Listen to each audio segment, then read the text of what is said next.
पाठशाला में कुछ दिन पहले मैंने आपको भोपाल में साइबर फ्रॉड के शिकार भूपेंद्र विश्वकर्मा की एक खबर दिखाई थी। किस तरह साइबर ठगों से परेशान होकर भूपेंद्र ने अपने 2 बच्चों और पत्नी के साथ पूरे परिवार को खत्म कर लिया था, सुसाइड कर लिया था। भूपेंद्र से सिर्फ एक गलती हुई थी कि उसने व्हाट्सएप पर आए एक्स्ट्रा कमाई के एक मैसेज पर रिप्लाई कर दिया था, बस इतनी गलती।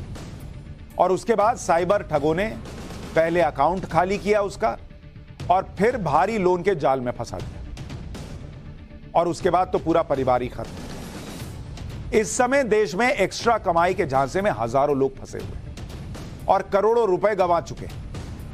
हैदराबाद पुलिस ने एक ऐसे गिरोह को पकड़ा जो लोगों को पहले व्हाट्सएप पर एक्स्ट्रा कमाई करने का मैसेज भेजते हैं और बाद में उनका पैसा गायब करके उन्हें चाइनीज ऐप से शॉर्ट टर्म लोन दिलवाकर भारी कर्ज के जाल में फंसा देते हैं। हैदराबाद पुलिस ने इस गिरोह के 9 लोगों को अरेस्ट किया। हैदराबाद पुलिस को किस तरह की इंफॉर्मेशन मिली, पहले एक बार सुनिए, फिर ऐसी ऐसी बातें हैं वो पहले बताता हूं, बातें सुनिए पहले, पुलिस की बात तो छोड़िए। हैदराबाद पुलिस ने इस मामले में 9 लोगों को गिरफ्तार किया। इनमें कईयों के पास लैपटॉप, मोबाइल और फर्जी सिम कार्ड मिले। हैदराबाद पुलिस के मुताबिक इस गैंग के देश भर में 700 से ज्यादा लोग फैले हुए हैं, देश भर में। तो यह मत सोचिएगा कि आप नहीं फंस सकते। इन साइबर ठगों ने देश के करीब 15,000 लोगों से 720 करोड़ रुपए की ठगी की, यानी एक आदमी से औसतन 5 लाख रुपए ठगे। और 720 करोड़ रुपए समझ रहे हैं कितनी बड़ी रकम। हैरान करने वाली बात यह कि इन ठगों ने पढ़े लिखे सॉफ्टवेयर इंजीनियर्स को भी अपना शिकार बना लिया। एक इंजीनियर तो 28 लाख रुपए गंवा चुका है भाई। दरअसल गिरोह के लोग खुद को मल्टीनेशनल कंपनी का बताकर शानदार अंग्रेजी बोलते हैं, अंग्रेजी में काम करते हैं। ये साइबर ठग यूट्यूब, फेसबुक के वीडियो लाइक करने और गूगल पर किसी प्रोडक्ट या सर्विस के बारे में सुझाव के नाम पर लोगों को एक्स्ट्रा कमाई करने का ऑफर देते हैं। शुरुआत में 5,000 रुपए तक की छोटी मोटी रकम इन्वेस्ट करवाते हैं और पहला टास्क पूरा होने के बाद बदले में 7 से 10,000 रुपया रिटर्न में दे देते हैं। आदमी फंस गया, अरे यार 5,000 लगाए 10,000 आया।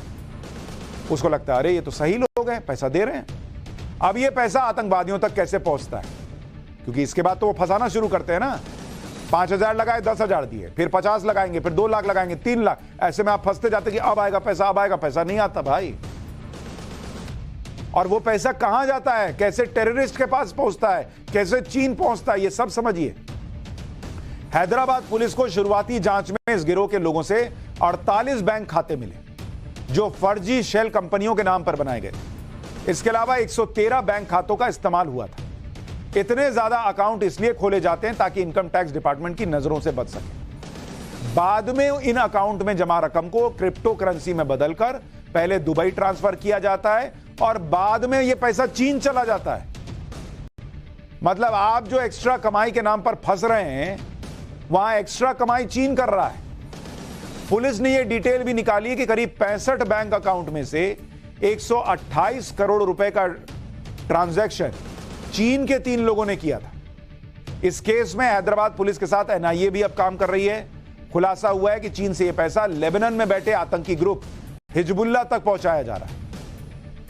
यानी आपको ज्यादा कमाई का झांसा देकर यह पैसा आपसे ठगा जा रहा है और फिर यह पैसा चीन के रास्ते भारत के दुश्मनों, आतंकियों तक पहुंच रहा है। इस पूरे काम के लिए साइबर ठग भारत में फंसाए गए लोगों के डॉक्यूमेंट्स मदद से सारे काम करते हैं, जैसे बैंक अकाउंट खोलना, सिम कार्ड खरीदना, ताकि पकड़े जाने पर यही लोग फंसे। हैरान करने वाली दूसरी बात यह भी है कि ये उन लोगों को भी अपने गैंग में शामिल करते हैं जो कर्ज के बोझ में बहुत ज्यादा फंस चुका है। वो तो फंस गया तो उसको ऑफर देते हैं कि लोगों से इन्वेस्ट करवाओ तो तुम्हारा लोन खत्म करवा देंगे। वो जाके दूसरों को फंसाता है, ना उसका लोन खत्म करते हैं और दूसरा फंस गया सो अलग। व्हाट्सएप पर एक्स्ट्रा कमाई वाली ठगी के शिकार में ज्यादातर लोग पुलिस के पास तो जाते ही नहीं, वो डर जाते हैं। हालांकि अगर सही टाइम पर पुलिस के पास पहुंच जाएं तो आपका पैसा बाहर भेजने से पहले रोका जा सकता है।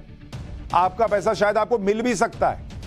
इसके बारे में ज्यादा जानकारी के लिए हमने साइबर अपराधों पर काम कर रहे नोएडा के एडिशनल डीसीपी शक्ति अवस्थी से बात की और वो जो बता रहे हैं वो सुनिए, आपके बहुत काम आएगी ये बात।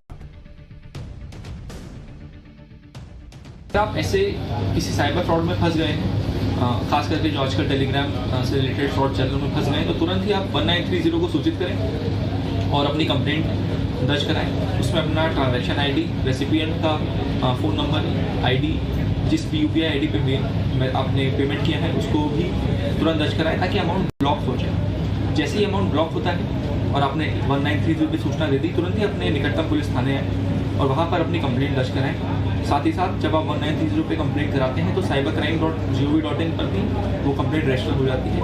उसको अपने निकटतम थाने से फॉलोअप करते रहें और पहले आपका पैसा रिकवरी होगा, उसके बाद जो मुजरिम हैं जिन्होंने फ्रॉड किया उनको पकड़ा जाएगा।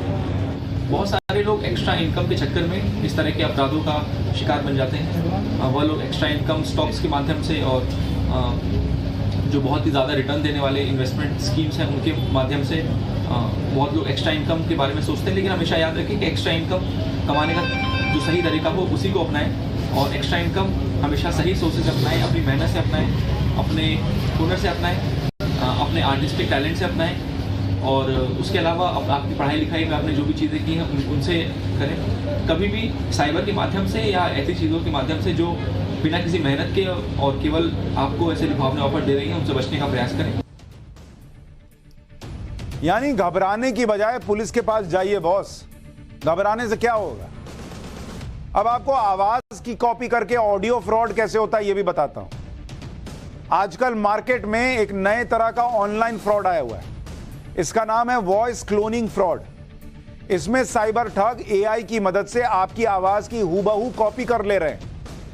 मतलब फोन पर बात करने के दौरान आपकी आवाज, बात करने का तरीका सब कुछ कॉपी हो जाएगा।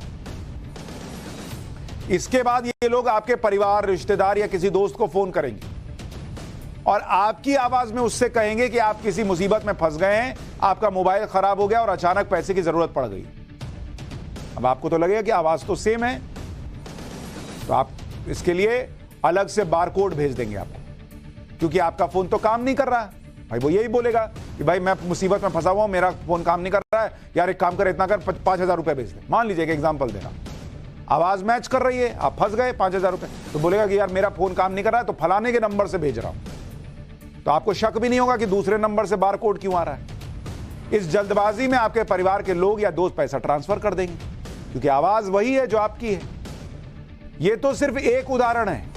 यह साइबर ठग आपकी आवाज को कॉपी करके बहुत से बहाने बताकर पैसा ट्रांसफर करवाते हैं, जैसे एक्सीडेंट हो गया, पर्स चोरी हो गया है।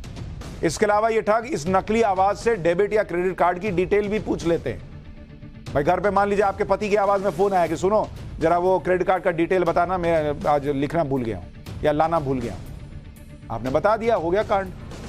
आवाज सुनकर यह भरोसा ही नहीं होता कि कोई और बोल रहा है। तो इसलिए अगर इस तरह का कोई फोन आपके पास दूसरे नंबर से आ रहा है जिसमें आपका कोई अपना फोन कर रहा है और कह रहा है कि मेरे साथ ये हो गया वो हो गया, मदद करो, पैसा दो, तो उसको बोलिए रखो और फिर अपने उस रिश्तेदार के खुद के नंबर पे फोन कीजिए कि तुमने ऐसा फोन किया था कि नहीं। इस फ्रॉड के बारे में आप में से बहुत से लोग जानते भी नहीं होंगे, लेकिन यह फ्रॉड सिर्फ भारत में नहीं बल्कि अमेरिका और यूरोप जैसे बड़े बड़े देशों में हो रहा है। यह फ्रॉड कितनी बड़ी मुसीबत बनने वाला है, इसके आंकड़े कुछ आपको बताता हूं। भारत में वॉइस क्लोनिंग फ्रॉड के शिकार हुए 4 लोगों पर एक सर्वे हुआ। इसमें 85% लोग इस फ्रॉड का शिकार हो गए। 4,000 लोगों पर सर्वे हुआ, इसमें 85% लोग इस फ्रॉड का शिकार हो गए। यानी ये लोग पहचान ही नहीं पाए कि फोन करने वाला कोई अपना नहीं बल्कि ठग है। सोचिए कितनी सेम आवाज होती होगी।